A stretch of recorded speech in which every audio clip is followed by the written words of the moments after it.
Alamin po natin ang update sa naganap pong pagyanig dyan sa lalawigan ng Batangas at naroon po ang aming kasamang si Kirby Cristobal. Kirby, kumusta na ang mga Batanggenyo diyan? Alex, sa mga oras na ito ay katatapos lamang nung isinagawang press conference ng Provincial Government ng Batangas kasama yung Provincial Disaster Risk Reduction and Management Office.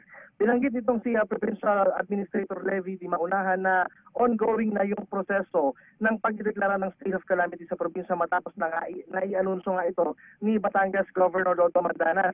Nililinaw rin ito na hindi binabawi yung deklarasyon dahil may proseso anya na kailangan sundin para magamit yung standby fund ng LGU sa oras ng kalamidad.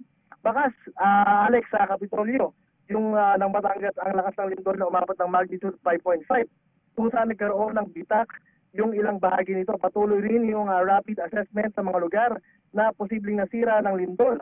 Dahil sa mga oras nito, umabot na rin sa 50 na aftershocks.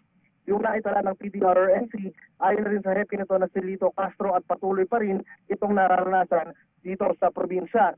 Hindi pa rin napupuntahan ng provincial government itong municipality ng Tingloy kung saan nandoon yung sentro ng lindol. Dahil binanggit nga kanina ni Administrator Di Maunahan na on hand naman daw yung mayor ng municipality ng Tingloy doon sa mga kababayan natin na naapektuhan ng pagyanig doon.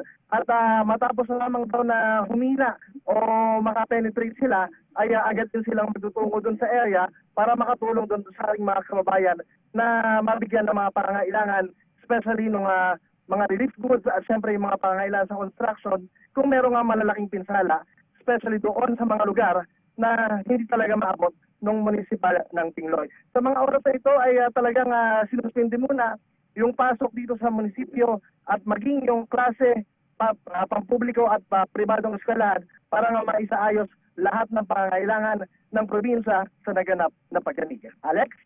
Maraming salamat sa iyo, Kirby Cristobal.